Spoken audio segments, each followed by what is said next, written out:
अस्सलाम वालेकुम नाज़रीन, मैं हूं अनम शेख। नाज़रीन, बेवकूफ़ अवाम पर हुकूमत करना मुश्किल काम नहीं।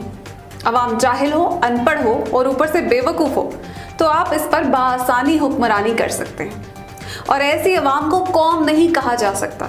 ऐसी बेशऊर भटकी हुई अवाम की मिसाल बकरियों के रेवड़ की सी है, जिससे आप जिस तरफ मर्जी हाँकते हैं ये चल पड़ते हैं। इनमें सही गलत, अच्छे और बुरे की बिल्कुल तमीज़ नहीं होती। इनको बआसानी बेवकूफ़ बनाया जा सकता है। इनकी खुद में ना कोई पहचान होती है और ना ही कोई इज्जत नफ्स। इन्हें ना अपने माजी की, ना हाल की और ना ही मुस्तकबिल की कोई फिक्र होती है। ये आंखों से अंधे, कानों से बहरे और जुबान से गूंगे होते हैं।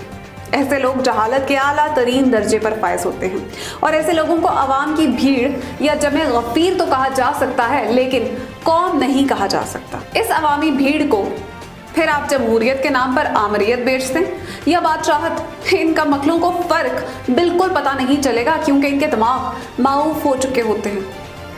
पाकिस्तान में भी अवाम का एक तबका ऐसा पाया जाता है जिसको नस्ल दर नस्ल गुलाम बनाया गया।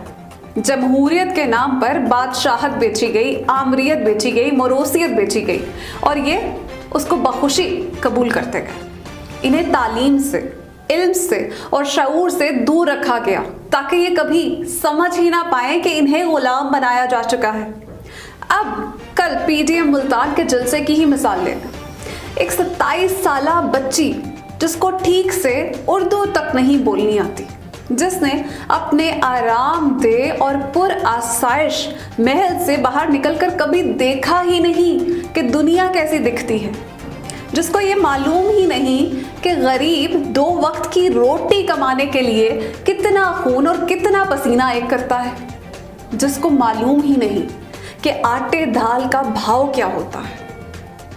उस मासूम बच्ची को एक पर्ची थमाकर, तकरीर करवाकर लीडर बना दिया गया और एक जाहिल तबका जो कि उम्र भर मेहनत करके भी एक घर ना बना सका, बच्चों को अच्छी तालीम ना दे सका, एक महफूज मुस्तकबिल ना दे सका, उस बच्ची को लीडर मानने पर तैयार हो गया।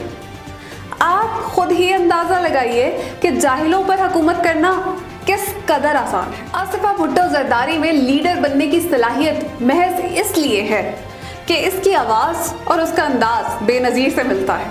वाह वाह। और जाहिल इसको जमहूरियत कहते हैं।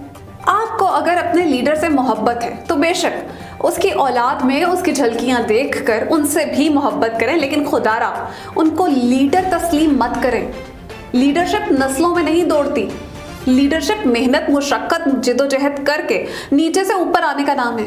अपनी मेहनत से अपना लोहा मनवाने का नाम है। लीडरशिप विरासत में नहीं मिलती। लेकिन पाकिस्तान का अलमिया ये है कि यहाँ इक़्तिदार और लीडर भी विरसे में मिल जाते हैं, क्योंकि यहाँ के पढ़े लिखे बाशऊर लोग भी मफाद परस्ती के तहत अपना ईमान बेचकर कौम को गुमराह करने में अपना भरपूर किरदार अदा करते हैं। जब उस बच्चे को एक पार्टी की सरबराही अता कर दी गई तो ये बाशऊर लोग बजाय तनकीद करने के, लोगों को आगाही देने के, उल्टा आसिफा भुट्टो की तारीफ करने में मसरूफ नजर आए, जो कि आम बात नहीं। ये अपने फर्ज से बददियानती के मुतरातिफ है। बजाय आवाम को समझाने के कि नस्लों की गुलामी से जान छुड़ाएं, पढ़े लिखे मेहनत कश लोगों को ऊपर उठाएं, वाह वाह करते रहे कि आसफा में बेनज़ीर की झलकियां नजर आती हैं। अफसोस, इनमें जरा बराबर भी एहसास जिम्मेदारी बाकी नहीं। इनकी मुनाफिकत का आलम तो देखिए कि कल तक इस बात पर दलीलें देते थे कि इमरान खान ईमानदार होगा लेकिन तजर्बाकार नहीं, और आज अंडे से निकलते चूजों की लीडरशिप क्वालिटीज गिनवा रहे हैं। ये वो जाहिल अवाम है जो कहती है कि 22 साल जिदोजहद से ऊपर आने वाला ईमानदार, दयानतदार और निडर लीडर नहीं चाहिए। हमें बेनज़ीर की झलकियों पर मुल्क और कौम का मुस्तकबिल वारना है। ऐसे लोग कौमें नहीं बनाते। कौमें खानदानों की गुलामी से नहीं बना करती। वॉल्टेयर की एक मशहूर कोटेशन है, उन बेवकूफ़ों को आज़ाद कराना मुश्किल है जो अपनी ही जंजीरों की इज्जत करते हैं। अब बात करते हैं मरियम नवाज की। मरियम जो कल तक इमरान का नाम लेना भी गवारा नहीं कर रही थी और कहती थी कि तुमसे कौन बात कर रहा है, तुम्हारी क्या अहमियत कि तुम्हारा जिक्र किया जाए, तुम तो कठपुतली हो, और आज सारी तकरीर ही इमरान खान पर कर रही हैं। ये तो वापसी की तमाम कश्तियां जलाकर आई थी। फिर अब वापस मुड़कर कहाँ जा रही हैं? तो बीबी मान लीजिए कि आपको हकीकी तकलीफ सिर्फ इमरान खान से ही थी, क्योंकि उस शेर दिल ने आप खूनख्वार नाम नेहाद जमहूरी टोले की असलियत बेनकाब कर दी। आपको हकीकी तकलीफ इमरान खान से ही है, क्योंकि आप जानती हैं कि ईमानत में, दयानत में, सदाकत में, काबिलियत में, अहलियत में आप उसका मुकाबला नहीं कर सकती। आप जानती हैं कि उसने अपने जोरे बाजू पर इस मुल्क को दरिंदों से निजात दिलाई, और आप जानती हैं कि वाकई बंदा ईमानदार है। सारी जिंदगी रिस्क के हलाल कमाकर खाने वाला बंदा ईमानदार है। क्रिकेट की दुनिया में चैंपियन कहलाने वाला बंदा ईमानदार है। कैंसर अस्पताल से नमल यूनिवर्सिटी तक नामुमकिन ख्वाब की ताबीर बनाने वाला बंदा ईमानदार है। मालदार बीवी की बेशबहा दौलत को ठोकर मारकर अपना वकार बुलंद करने वाला बंदा ईमानदार है। 22 साल जद्दोजहद करके फर्श से अर्श तक आने वाला बंदा, अपना लोहा मनवाने वाला, अपनी काबिलियत के दम पर वजीर आजम कहलाने वाला बंदा ईमानदार है। पाकिस्तान की डूबती कश्ती को किनारे लाने वाला बंदा ईमानदार है। पाकिस्तान की मईशत का पहिया घुमाने वाला बंदा ईमानदार है, और इस पर आपका चढ़ाया गया कर्ज उतारने वाला बंदा ईमानदार है। आलमी सतह पर पाकिस्तान को आपकी बख्शी हुई जिल्लत को इज्जत में तब्दील करने वाला बंदा ईमानदार है।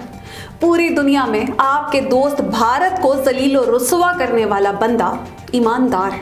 आप जैसों को इक्तदार की कुर्सी से उतार कर आला अदलिया से नाअहल करवाने वाला और सजाएं दिलवाने वाला बंदा ईमानदार है।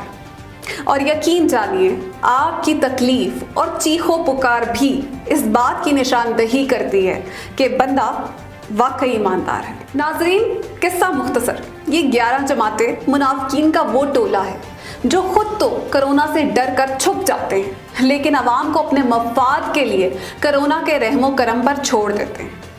लेकिन ये भूल जाएं कि अवाम अब इनकी जालसाजियों में फंस जाएगी, और इसका अंदाजा आप पीडीएम मुल्तान के फ्लॉप जलसे से लगा लें। जितनी अवाम जलसे में आई थी, इससे ज्यादा तो शादियों में आ जाते हैं। तो अब इनके जलसों में आई अवाम से और इनके पैगाम से अंदाजा लगा लें कि इनके मकासद पाकिस्तान के कितने हक में हैं और कितने खिलाफ। वो वक्त करीब है जब अवाम इनके जलसों में सपोर्ट करने नहीं, अपना एहतजाज रिकॉर्ड कराने आएंगे। तो जी नाजरीन, ये थी पीटीएम के मुल्तान जलसे की रोदाद। अपना ख्याल रखिएगा। पाकिस्तान जिंदाबाद।